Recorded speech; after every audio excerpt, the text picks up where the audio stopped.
Bom dia novamente. A gente dá prosseguimento, então, com a disciplina de epidemiologia aplicada a estudo dos principais agravos de saúde da Amazônia brasileira. A aula agora é sobre acidente por animais peçonhentos, mais especificamente as serpentes. Tá?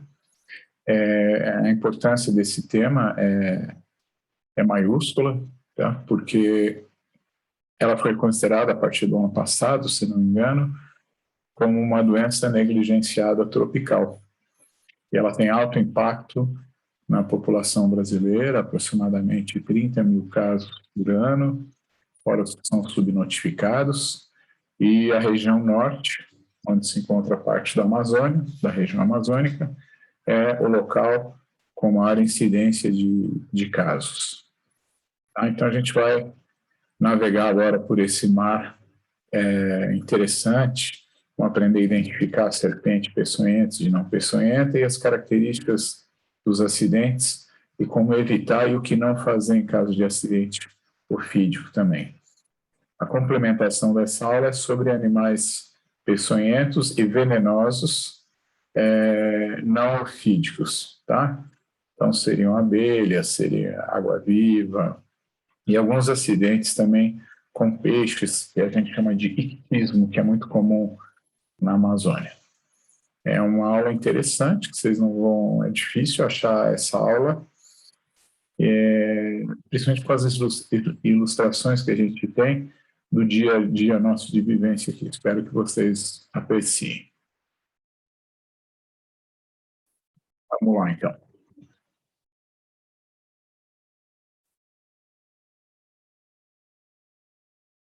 Isso aqui é o número de casos de acidente ofídico que ocorrem. Há um descompasso aí de informação, tá? Alguns falam em 30 mil. Se você for ver por esse gráfico aqui, se você acumular todos os barros de 2018, dá 230 mil. Então, acho que tem algum erro de comunicação do Ministério da Saúde e os dados são bastante precários, tá? Mas, enfim, você tem um número grande de casos ocorrendo e aqui a gente vê a região norte, secundada pelo nordeste, são as regiões brasileiras que reúnem, de longe, o maior número de casos de acidente ofídico no Brasil. E são áreas mais carentes, com mais dificuldade de acesso aos grandes centros e, portanto, para o atendimento secundário.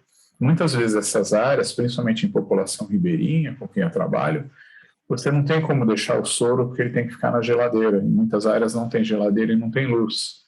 Então é um problema muito grande. Eu já atendi acidente ofídico em área ribeirinha e apanhei bastante porque eu tive que me deslocar com um paciente para uma localidade que tinha de voadeira para poder fazer a soroterapia. Felizmente correu tudo bem, essa pessoa se recuperou e está 100%. Mas foi um sufoco danado.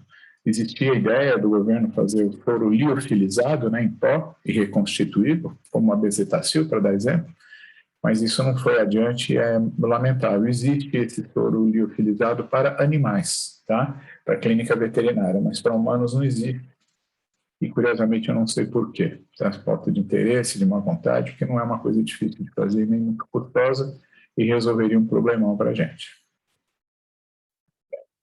Isso aqui são dos outros animais peçonhentos. Então, aqui é como é que está evoluindo a ocorrência de todos os acidentes. Você tem uma incidência por 100 mil habitantes crescente, mais ou menos 120 casos por 100 mil habitantes, com acidentes por cobras, né, serpentes, em primeiro lugar, 60 para 100 mil, depois aranha, depois escorpião, lagarta, né, ou taturana, que é a larva da borboleta, e, finalmente, ataques por abelhas e vespas.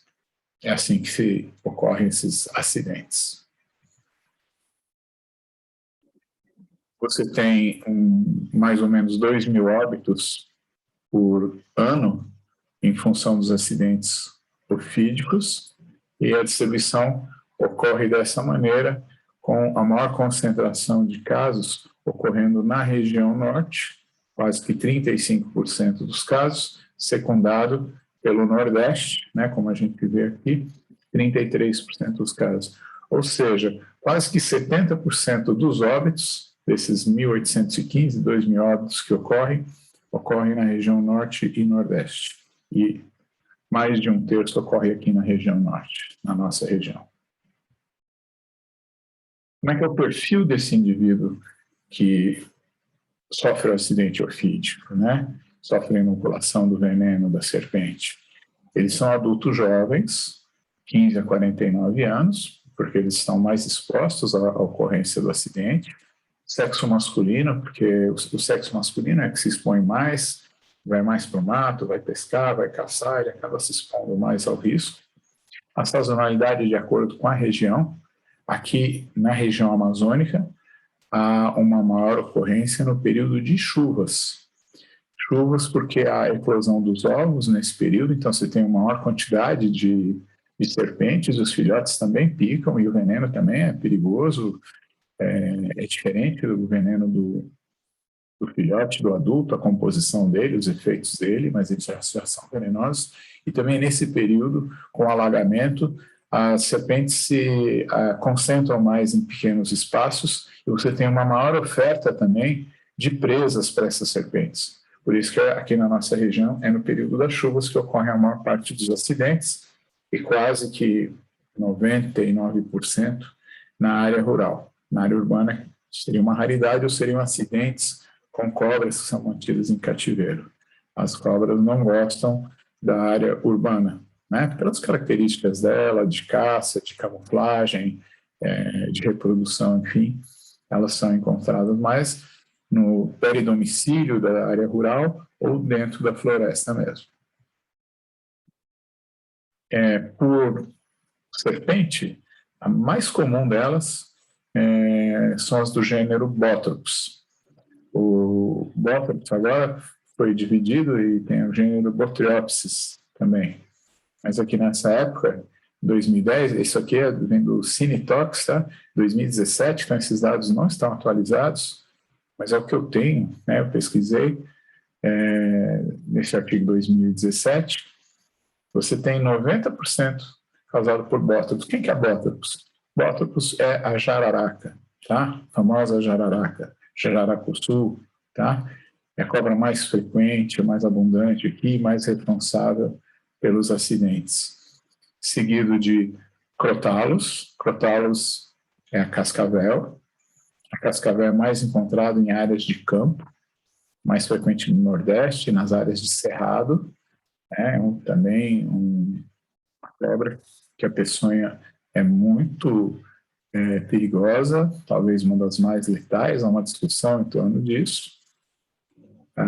Comparando ela com micruros, os micruros são os corais. Né? Você tem a coral verdadeira e a falsa, e isso é verdadeiro, que existe a verdadeira e a falsa.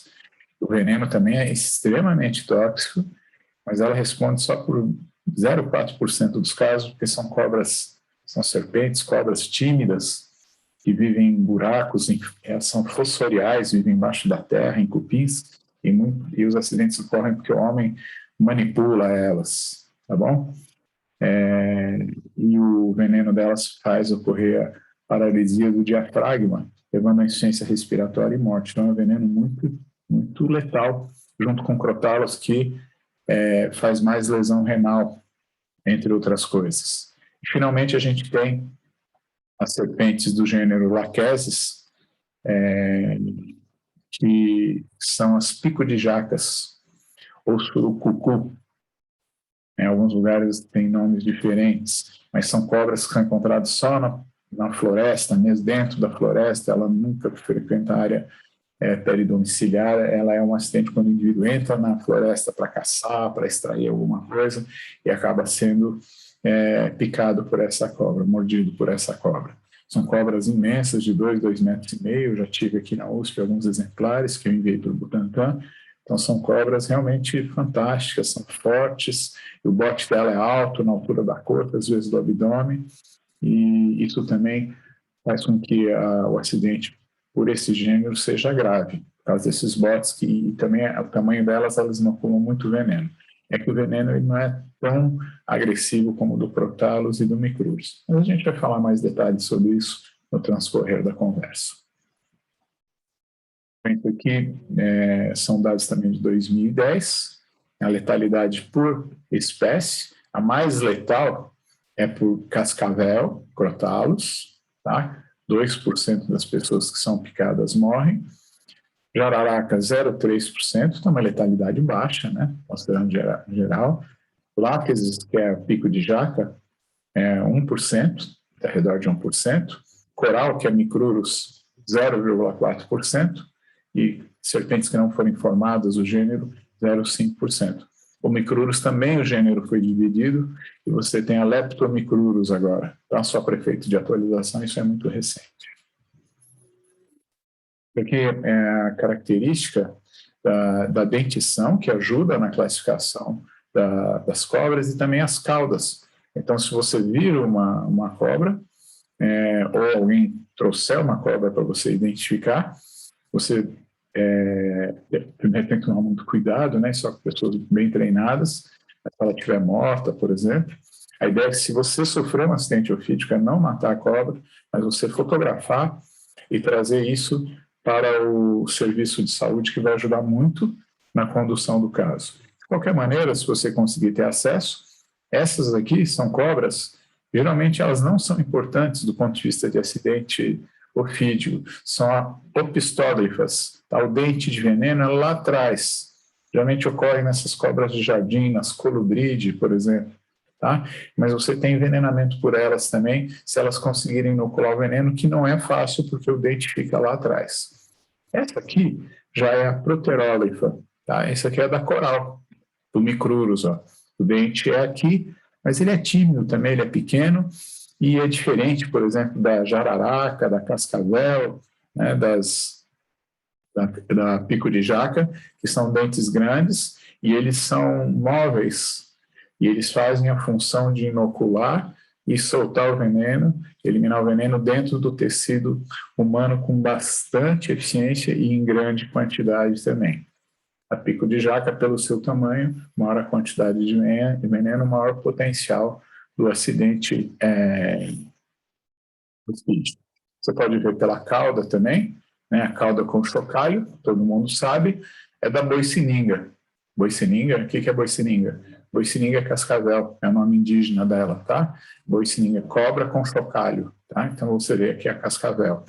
Essa aqui, com a cauda lisa, que vai afinando, ela é das jararacas, da Bótapus. E essa aqui, com escama eriçada na pontinha, ela é a pico de jaca, ou a láquesis. Então, por aí você já consegue fazer uma identificação que vai te ajudar muito na condução, por exemplo, de um acidente ofídico. A característica das viperídeas, né? Onde está a cascavel, a bótropos e a láquesis, é o grupo delas, né? A família viperídea. Uma característica delas é a presença dessa estrutura aqui entre o olho em fenda também é importante, então olho formado para enxergar de noite, ter uma melhor visão noturna. Aqui a fosseta loreal, onde o serpente vai ter a sensação de calor para localizar sua presa, e aqui a narina. Então, essas cobras, elas são chamadas de cobras de quatro ventas. A população acha que tem um nariz, aqui uma narina aqui, outra aqui, e mais duas do outro lado. Então, eles chamam cobras de quatro ventas. Tá? O nariz, ele tem função meramente respiratória. Tá? Essas serpentes, elas têm a língua captura partículas, que elevam essas partículas para o céu da boca, e no céu da boca tem uma estrutura especializada para reconhecer, através das moléculas capturadas, qual é a presa. Tá? Então, é um ser bastante evoluído no seu sentido de caça de presas, que são as mais variadas. Isso aqui é o gênero Bótropos, o jararaca. A nossa jararaca aqui é o Bótropos atrox.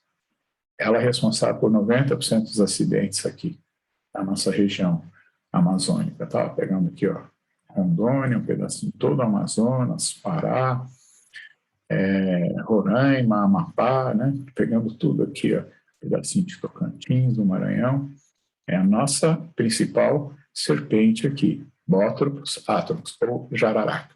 Tá? Essa jararaca aqui, ela é a Botropsis bilineata.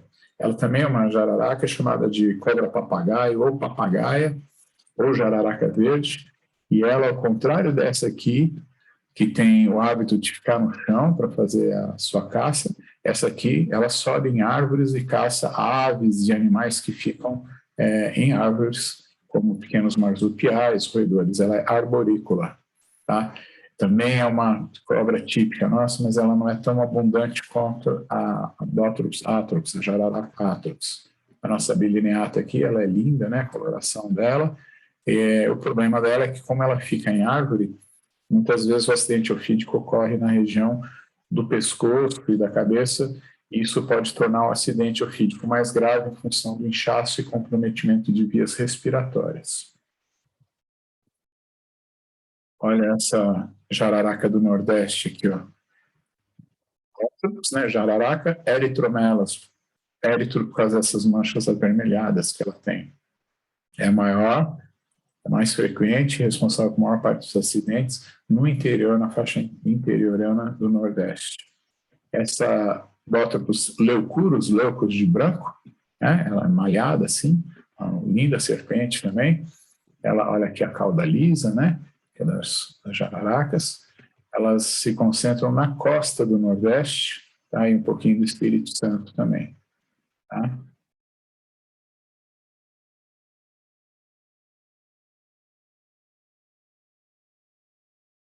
Urutu cruzeiro, né? Minha infância isso fazia parte, porque era muito comum no interior de São Paulo aqui, é a jararaca do sul e do sudeste. Então, chama cruzeiro porque tem essa cruz aqui, ó. Lembra o Cristo Redentor, ó. Então, eles chamam de Urutu Cruzeiro, e era muito temida, e os caipiras lá onde eu fui criado no interior de São Paulo, Sorocaba, Itu, Porto Feliz, eles falavam disso como fosse a cobra mais importante do mundo. Ela realmente é perigosa, o veneno dela é perigoso, mas a toxicidade é inferior à do pico de jaca, desculpa, à da cascavel e da coral. O veneno da pico de jaca e da jararaca, eles são similares. O problema é que na pico de jaca, porque são serpentes de 2 metros, 2,5 metros, o inóculo do veneno é muito grande. A Botropos moogene, tá, também, que é chamada de paisaca, também da região centro-oeste, sudeste, e a Nereide, que você encontra em toda a região centro-oeste, nordeste, sudeste e até no sul. É a mais bem distribuída aqui das jararacas.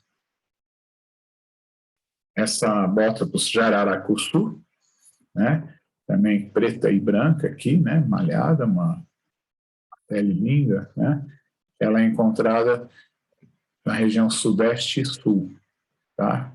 E a região do Paraná, na região sul de São Paulo, Rio de Janeiro, Espírito Santo e Bahia. E aqui a Botropos jararaca, né, que é chamado de jararaca também. Então, os nomes populares, eles variam. Eu já atendi bastante caso, cada um dá um nome. Então, não confie no nome popular. Muitos trazem as cobras, porque eles acabam matando. A gente não recomenda por uma questão de preservação. A gente recomenda, se possível, né, você fotografar isso, pode ser uma foto com celular, tudo, e trazer para o serviço de saúde para ajudar na identificação. Que é a cascavel. A cascavel é uma serpente de campo. Ela não vive na floresta fechada. Ela gosta de áreas mais secas.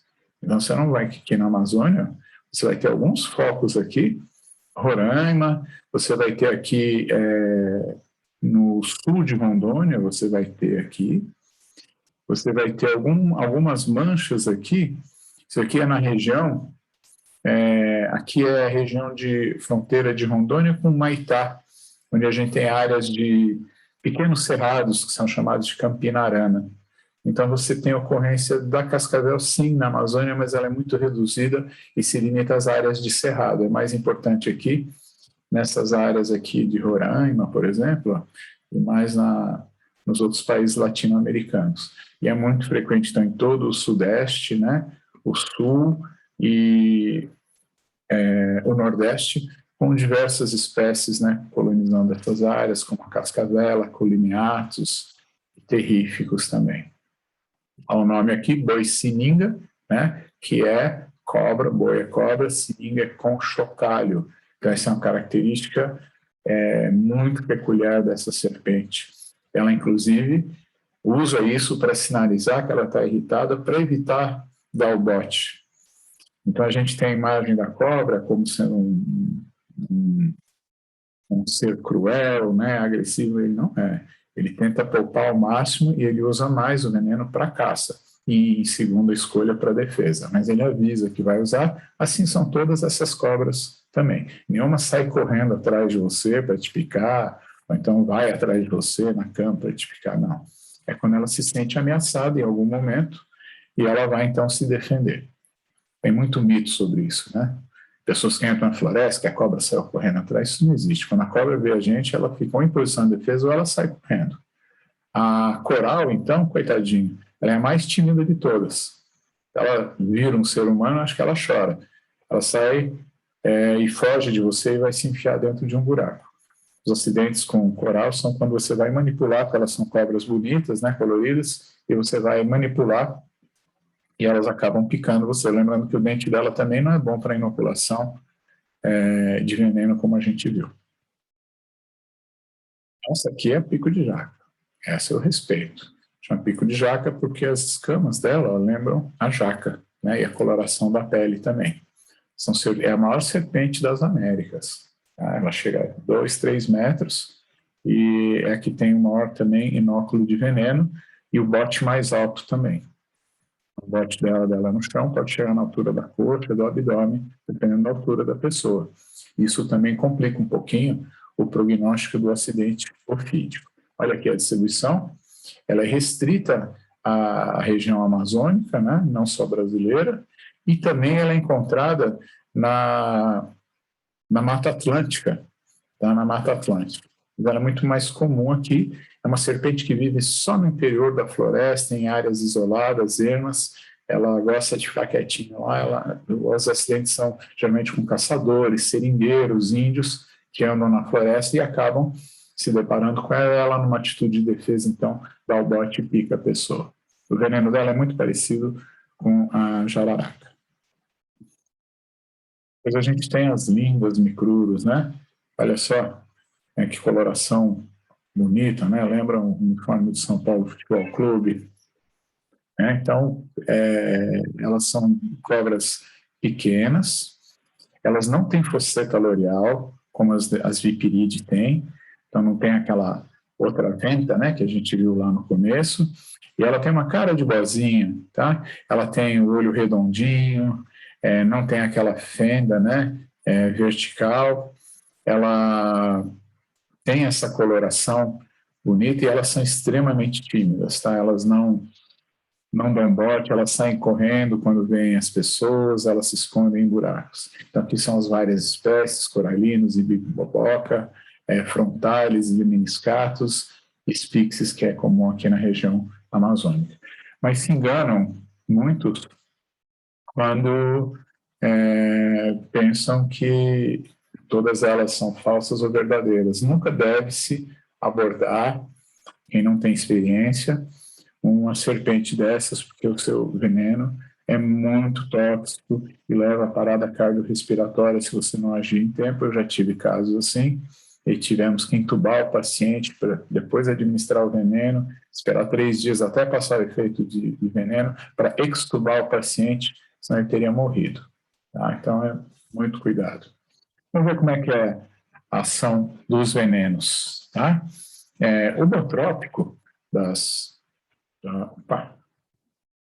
o botrópico da jararaca tem uma reação inflamatória muito importante no local da picada. Você tem inchaço, você também tem o efeito de sangramento, tá?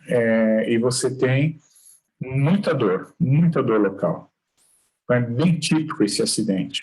Então, fica inchado, com sangramento no local da picada, porque vai ter o veneno tem atividade hemorrágica, tá? Secundariamente, a gente fala num número mágico de 6 horas, você tem 6 horas para poder fazer o antiveneno, né, que é o soro antiofídico, para você tentar neutralizar o veneno. Seria o ideal. Muitas vezes demora mais do que isso, aí você vai começar a ter já lesão endotelial com destruição do tecido e lesão endotelial. E você tem, então, a liberação de mediadores inflamatórios, substâncias vasoativas, né? E você tem a atividade da coagulação, ou seja, há um consumo dos elementos que estão integrados com a coagulação do sangue. Em função disso, esses elementos acabam diminuindo a concentração no sangue. Você tem, então, hemorragias que podem ser pelo nariz, pela boca, pela região genital e pelo local da picada também. Resumindo, o efeito da jararaca, ela tem dor local, inchaço local e hemorragia, tá bom? 6 horas para a gente tomar uma atitude. O laquético, que é da pico de jaca, ela é muito parecido, tá? Com o bótrix, eu já falei isso, né? Também dá muita dor, muito inchaço, sangramento, mas ela também tem uma característica neurotóxica. Essas pessoas, então, têm diarreia, tem às vezes aceleração do coração, às vezes diminuição da frequência cardíaca, tem vômito, tem distúrbio visual também. Mas ele é muito parecido com o botrópico, inclusive tem um soro que é misturado, botrópico e laquético, né, anticorpos contra os venenos das duas, e na dúvida você faz a aplicação, e mesmo se você não tiver o laquético, você pode fazer o botrópico e o laquético um para o outro no caso de emergência, porque eles têm efeitos similares e os venenos são parecidos. O crotálico, que é da cascavel, ele tem pouco efeito no local, às vezes uma dor discreta, mas não é uma dor como da jararaca e da pico de jaca, uma dor local. Você tem sangramento também, fenômenos hemorrágicos. Ele é neurotóxico e miotóxico, ele destrói musculatura e também tem efeito neurotóxico, provocando paralisia dos músculos da face. Então, a pessoa não vai ter controle sobre a visão, ele vai ver em duplicidade, ele não consegue abrir as pálpebras, então vai ter que franzir a testa para isso. Então, a gente chama, a gente vai ver essa faces aí, que é bem característica das intoxicações, dos envenenamentos, perdão, por cascavel. Então, você tem destruição do músculo. Quando você destrói o músculo, você libera mioglobina. A mioglobina está dentro do músculo. E essa substância no sangue solta, ela acaba parando no rim e é extremamente nefrotóxico. E acredito também que o veneno dela tem efeito nefrotóxico também. Então, a maior complicação dos acidentes por cascavel é a insuficiência renal aguda. O rim para de funcionar. E leva a óbito se você não fizer hemodiálise ou diálise peritoneal. Tá? Então, ela é um veneno também perigoso. Finalmente, a gente tem o veneno da coral, o elapídico, né? A gente vai usar os soros para tratar isso. Como é que você faz o soro? Você pega o veneno, inocula em cavalo, o cavalo pesa 300 quilos, você dilui esse veneno e não vai fazer efeito para o cavalo. Depois de algum tempo, o cavalo produz anticorpos contra aquele veneno, a gente tira o sangue do cavalo e a gente separa, então, os anticorpos contra o veneno dos demais elementos do sangue e constitui o soro. É assim que a gente faz isso até hoje no Butantan. O problema é que eles não liofilizaram ainda, ele só é encontrado em forma líquida e tem que ficar sob refrigeração de 4 a 8 graus. Isso é um problema, principalmente nessas áreas remotas que a gente tem na Amazônia. O elapídico, ele não dá dor no local, você não sente nada. Muitas vezes é difícil você ver a picada, porque os dentes são pequenininhos, não tem inflamação no local, não tem dor no local, e em algumas horas esse paciente vai evoluir para bloqueio neuromuscular do músculo diafragma, vai parar de respirar. Tá? Então é muito comum esse acidente em crianças que acham bonitas essas cobras, porque elas são coloridas e elas são boazinhas, né? Elas não são agitadas, não esboçam bote, então a criança acha que é um ser inofensivo e pega. E muitas pessoas também que estão sob efeito do álcool, que perdem um pouco a noção do juízo, né? E acabam manipulando e sofrendo acidente dessa maneira, lembrando que o dente dela é um pouco posteriorizado e é mais difícil a inoculação. Então, você tem que tirar o dedo dentro da boca dela para ela te picar. Isso aqui é um quadro clínico do acidente hipotrópico, tá? Então, a gente está vendo aqui na mão o edema, né? Inchaço, mais sangramento e muita dor, tá bom? Ó, inchaço, tá? Aqui é o local da picada, não está sangrando. No caso aqui tá, é comum sangramento, inclusive para a gente saber se é picada de cobra, bota, pisocrotalos, a gente colhe o sangue e deixa 20 minutinhos em cima da mesa. Se não coagular nesse período, 5 ml de sangue, 10 ml, se não coagular nesse período na temperatura ambiente, você considera que é um acidente ofídico. Eu já tive que fazer isso em área ribeirinha, a pessoa referia mal, não tinha visto a serpente, tinha muita dor, não sabia se era picada de escorpião, de tucandira, de aranha, e a gente fez esse teste com a paciente, o sangue dela não coagulou, então a gente considerou que era acidente ofídico e tratou essa paciente. Olha aqui o edema, né? Equimose, que é a sufusão hemorrágica embaixo da pele, dando essa coloração aqui, associado a muita dor. Não tem efeito neurotóxico. Olha aqui, ó. Formação de bolhas é comum, tá? Olha o edema importante do pé, muita dor no local, equimoses também, sangramento no local da picada, aqui também sangramento no local da picada. Muitas vezes esse sangue fica incoagulável durante vários dias, 3, 4, 5 dias, e às vezes você tem que fazer uma soroterapia adicional para controlar essa incoagulabilidade do sangue. Então, isso aqui também ó, é sangramento pela boca, né? Aqui é uma equimose, um hematoma, melhor, que é uma coleção de sangue embaixo da pele, na altura do olho, tá?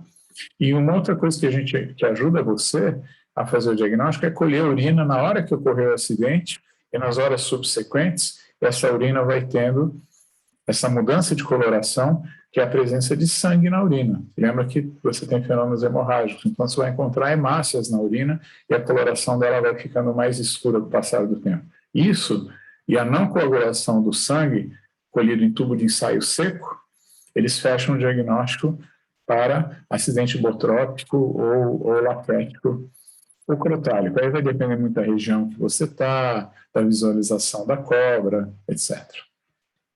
Aqui, ó, característica aí, né? Então, isso aqui, ó, normal até 9 minutos, a gente deixa 20 minutos, se não coagulou, a gente considera ele incoagulável, né? Aqui na padronização está 30 minutos, mas nesse teste aqui é a temperatura ambiente. Eles colocam em banho-maria. Complicações locais, elas são abscessos, né? Lembrando que o veneno, ele destrói o tecido, então músculo, tecido subcutâneo, vira uma sopa, e aquilo lá é um meio de cultura interessante para bactérias. E lembrando que no dente da serpente, você tem bactérias, principalmente anaeróbias, que podem causar abscessos e podem ser causa de morte também. Então, aquela história de jararaca não mata mais a leja, é verdade. As consequências do envenenamento por bota, por jararaca, elas são mais tardias e ocorrem pelas sequelas do veneno. Tá? Então, por exemplo, aqui, ó, esse dedo, ele pode ter evoluído para amputação, por isquemia, por falta de circulação, o dedo está branco, ó. Então muitas vezes você tem amputação. Esse aqui também, os acidentes nas extremidades, esse aqui é esse dedo aqui, debridado, tá? Os acidentes nas extremidades, eles são mais, tem um prognóstico pior, podendo levar a amputações. E, ó, isso aqui não é a picada, tá? Isso aqui é uma cirurgia que você faz. O que aconteceu? Ele foi picado na cobra, inoculou o veneno dentro do grupo muscular. O músculo ele é coberto por uma aponeurose, é uma camada fibrosa, e vai haver um processo inflamatório intenso nesse músculo. Ele dilata, ele não tem para onde dilatar, ele acaba morrendo dentro dessa face por falta de circulação. Então, você é obrigado a fazer essa fasciectomia aqui, onde você anestesia o paciente, como a raquidiana, a peridural, e depois você pega aqui um bisturi e abre o músculo para ele poder expandir e voltar à circulação, igual na hanseníase com nervo lá, tá? Isso aqui é um procedimento cirúrgico, então, que a gente realiza para descomprimir a musculatura. Aqui, idem, tá? Aqui é uma amputação por causa de envenenamento e isquemia da extremidade do polegar desse indivíduo.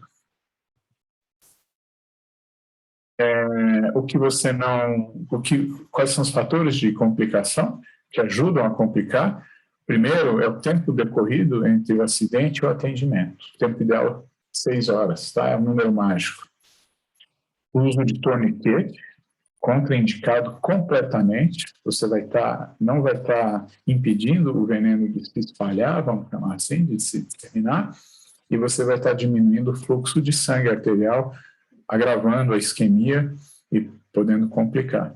Tá? Aqui, no caso, esse indivíduo teve a picada aqui ou aqui, e ele furou tudo aqui com canivete e fez a sucção do sangue para a retirada do veneno, o que não tem sentido nenhum, e pode provocar infecção secundária também pelo contato da boca, que tem bactérias, com essas soluções de continuidade na pele.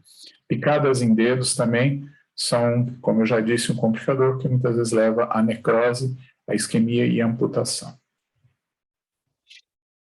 Os exames que a gente faz, não existe nenhum exame para diagnóstico, assim, de laboratório acurado. Isso aqui é bótrocos, isso aqui é crotalos, isso aqui é micruros, não existe, tá? Existe, sim, testes ELISA que a gente usa, mas é mais para pesquisa. Mas no dia a dia, na atenção básica à saúde, vocês nunca vão encontrar isso. Então, a gente vai ter que trabalhar muito com a conversa do paciente, o local onde ele foi acidentado e a clínica que esse paciente apresenta. Então, a gente vai ter como exame complementar, que são exames bem elementares, o tempo de coagulação vai estar aumentado no acidente botrópico, né, porque ele faz reduzir a quantidade de fatores de coagulação por consumo, diminuição de plaquetas também, aumentando o sangramento, a hematura, né, que é a existência de sangue na urina, por causa da falta de coagulação, aquela mudança na urina que sai clarinha e depois vai ficando escura. O hemograma não é muito importante. A creatinina ela é importante porque ela avalia o rim, né? Embora o botrópico não seja nefrotóxico, como é o crotalos, mas você precisa ficar de olho no rim. E a creatinina fosfoquinase, ela não é fundamental, mas ela vai me avaliar a lesão muscular. Lembrando que o veneno dela vai estar digerindo musculatura e tecido subcutâneo. Mas não é importante para o diagnóstico. Para eu conduzir um paciente, eu preciso do tempo de coagulação, a hematúria, a creatinina é interessante para eu dar uma olhada no rim, ver se ele está funcionando bacana, e a história do paciente e a clínica do paciente para eu poder fazer o tratamento adequado. Então, não devo fazer, não corte, não fure, lembra que isso piora o prognóstico, não dê pinga, querosene ou álcool, está muito arraigado na cultura popular de dar querosene, não sei de onde é que vem essa ideia, né? Pinga, álcool, tudo bem, né? Porque o pessoal tem o hábito de beber, mas querosene, mas é um hábito comum, isso não deve ser dado, deve manter a pessoa tranquila, ela não deve deambular, não deve andar, correr, deve ficar tranquila, elevação da parte afetada, o braço, a perna, geralmente, tá? E encaminhar para a atenção básica à saúde. Porque é um caso interessante, né? Chamando a atenção para não fazer o torniqueteamento. Isso aqui é um vereador do Nordeste, eu não me lembro o estado que ele é, e isso aqui é uma boicininga, uma cascavel. O que aconteceu aqui? Ele foi picado, ele está fazendo, na ignorância dele, o torniquete, que não está indicado, e esse vereador, que é um cabra macho, pegou a cascavel que picou ele e mordeu ela e acabou matando a cascavel. Aqui ele está trazendo a cobra para o atendimento e com uso de torniquete, que, como já disse anteriormente, é proibitivo, tá? Assim como a realização de cortes, sucção, solução pessoa, queimar o local, colocar pólvora, tudo isso não, totalmente contraindicado e vai piorar a situação. Você faz o soro, você faz 3, 6 a 12 ampolas, de preferência nas primeiras 6 horas, para você ter um sucesso terapêutico melhor. Você faz elevação do membro picado, hidratação, né? Bastante água, porque o rim não piorar a situação dele. Tira a dor, né? A analgesia, com esses acidentes são bastante dolorosos. Antibióticos só se houver infecção, mas não dá um antibiótico profilático, isso não é uma boa prática. Só se vier infectar, daí você tem que usar antibióticos importantes, porque muitas vezes você tem bactéria anaeróbia aí que pode causar complicação. E uma coisa que todo mundo esquece, vocês por favor não esqueçam, tá? É a profilaxia antitetânica. Então veja como é que está a situação vacinal dessas pessoas, senão você tem que fazer o reforço antitetânico, porque além da picada, do veneno, do abscesso, de isquemia, de amputação, tudo isso, uma das complicações comuns após picada de cobras é a ocorrência de tétano, tá? Muita atenção nisso.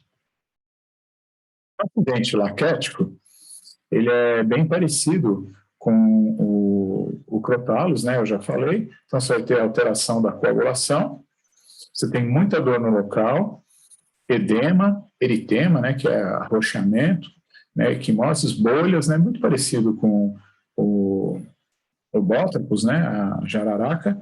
E você vai ter também alteração da coagulação, vai ter hemorragias, pode ter diminuição da frequência cardíaca, diminuição da pressão arterial, cólica, diarreia e vômitos. Isso seria o efeito neurotóxico desse veneno. Então, ele é parecido com o crotalus, mas ele tem um adicionalzinho para afetar o sistema nervoso central, provocando essa sintomatologia aí.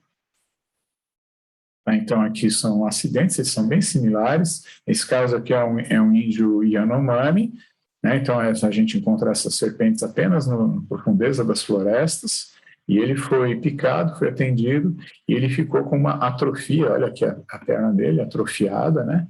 Em função da ação do veneno, que vai destruindo tudo. Ele deve ter levado bastante tempo para ser atendido, né? Coitado, porque a área é erma, sem assistência, e acabou, então, lesionando o nervo fibular, tibial aí, e ele acabou ficando com essa deformidade aí no membro inferior dele. O tratamento do antilaquético, por serem serpentes grandes, 10 a 20 ampolas endovenoso nas primeiras 6 horas. Se você tiver dúvida, você pode usar o antibotrópico laquético, que é uma mistura dos dois. Tá? Ele funciona também. Acidente por cascavel, você tem no local um inchaço discreto, e não tem dor, pode até sentir um formigamento no local, ou uma dor muito discreta, mas você vai ter manifestações sistêmicas importantes, como a facies miastênica. A gente vai ver o que é. Tá? Como ele tem paralisia dos músculos da face, ele tem dificuldade em abrir os olhos, e ele também começa a enxergar duplo. Tá? Então, isso é em função da paralisia da musculatura dos olhos e da face também. É a ação neurotóxica do veneno. O olho pode ficar com a pupila aberta ou fechadinha, tá? Você enxerga duplo, né? Diplopia. Você tem um gosto metálico na boca, uma característica desse veneno. A urina também escurece, aqui você tem, associado aos fenômenos hemorrágicos, você também tem uma destruição maciça da musculatura. Você então vai ter mioglobina e hemoglobina na urina, levando ao escurecimento da urina. Também é importante você colher a urina no começo e acompanhar para ver se ela vai mudar de cor para fortalecer a sua hipótese diagnóstica. Em alguns indivíduos ocorre paralisia da musculatura da caixa torácica, do tórax, dificultando a respiração e podendo levar à insuficiência respiratória e morte. Essa aqui é a facies miastênica, tá? Ele tem paralisia dessa musculatura, então para ele abrir o olho ele tem que franzir a testa, né? Aqui também. O pessoal popular refere que tem cara de pessoa embriagada, né? Enfim, isso é o dito popular, mas ele tem que fazer essa força aqui, tem franzir a testa, chama de facies miastênica, ou falta de força muscular. Não tem inchaço proeminente, tá? Tem um discreta vermelhidão no local de casa, mas não tem inchaço. E aqui é a urina colhida em vários tempos, aqui é no primeiro tempo, e depois, em função dessa distribuição da musculatura e também presença de sangue na urina pelo seu efeito anticoagulante. Os exames também são os mesmos pedidos para a jararaca, né? O tempo de coagulação é o mais importante, a urina, né, para você ver a presença de sangue, e a creatinina, para eu ver a função renal, que a creatinina é fundamental, tá? Para eu dar uma olhadinha, ver se o rim dele não está paralisando. Um dos casos desses, pela deposição de mioglobina no rim, e aí alguns consideram também o efeito tóxico do veneno, evoluem para a insuficiência renal. Então, você tem o uso de 5, 10 a 20, dependendo da classificação do caso, de ampolas endovenoso. Tem que fazer uma consideração aqui em relação à soroterapia. Ela não é de toda inocente, ela tem os seus riscos. Como se trata de um soro, uma proteína de cavalo, o nosso corpo pode estranhar isso no nosso sistema imune, ou você pode ter um choque anafilático. Então, todos esses pacientes a gente prepara antes com corticoide, com prometazina, que é um antialérgico, né, o Fenergan, para poder fazer a soroterapia. E tem que ficar também atento, mesmo assim pode ocorrer o choque anafilático, você tem que estar com material de primeiros socorros para atender esse paciente, senão ele pode ter óbito. Tá? É muito importante isso. E adrenalina também, tá? Para reverter o choque causado pela anafilaxia, né? Por essa reação do sistema imune a uma proteína estranha, que é a proteína do cavalo, que é o soro. Nas formas mais tardias, 30 dias depois, em função, isso é para qualquer antiveneno, tá? Qualquer soro, você pode ter uma outra doença, que é chamada doença do soro. Em função da formação de imunocomplexos do seu anticorpo com o anticorpo do cavalo, que é heterólogo, que é estranho para a gente, forma-se um complexo de antígeno-anticorpo, anticorpo-anticorpo, e ele se deposita nos rins, nas articulações, na pele, podendo provocar nefrite e provocando dor articular também. Isso ocorre 30 dias depois. Aí o tratamento com corticoide resolve isso, não é um problema muito grave, mas tem que ficar atento que isso pode ocorrer 30 dias depois do tratamento agudo.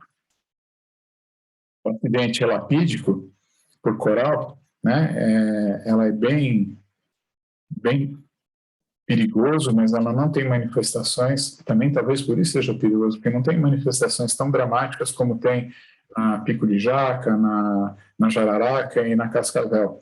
Nos micruros, você só tem, inclusive, perda de sensação dolorosa na região da picada, mas você vai ter, sim, as manifestações neurotóxicas, como a facies miastênica, né, que a gente já viu lá na questão da cascavel, queda da pálpebra, fraqueza dos músculos da face, paralisação da musculatura do olho, então você vai ver dobrado, diplopia, né, dificuldade para deglutição, e a complicação mais importante, mais temida, é a paralisação do nervo frênico, que movimenta o nosso diafragma, que é um músculo importante da respiração. Que, nem dá para você ver quase a picada aqui, né?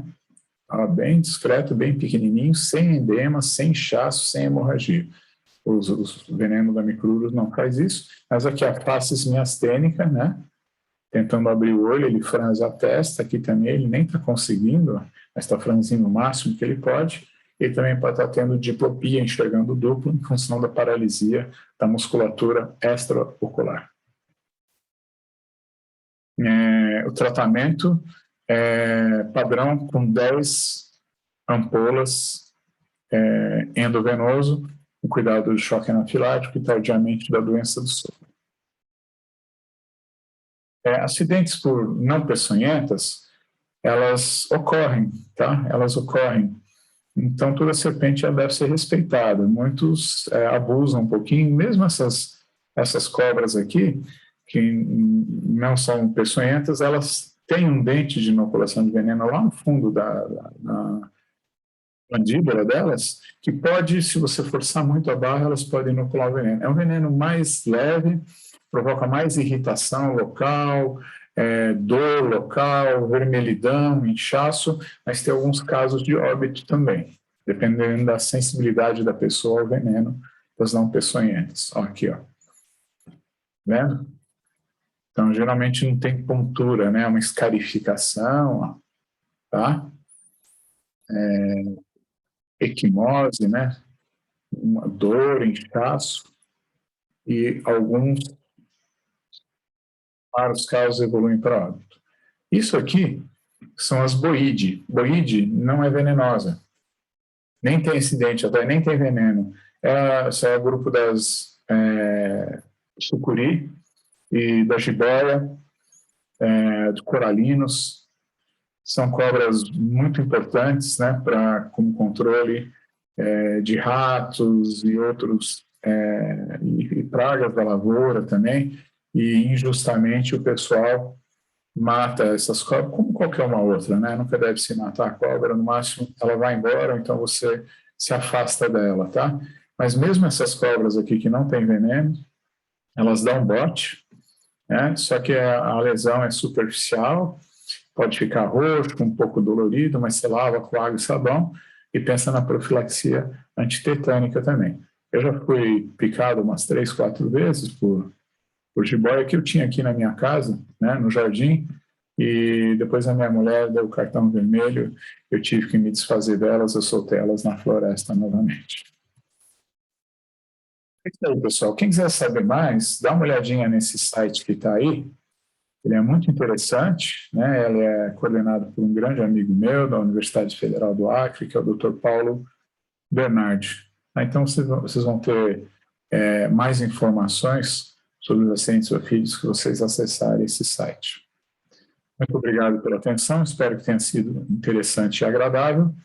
A gente volta, então, mais tarde com a parte de peçonhentos 2. São acidentes com animais não ofídicos, tem muita coisa interessante e diferente que acredito que vocês nunca viram. Tá? Muito obrigado, um bom dia para todos.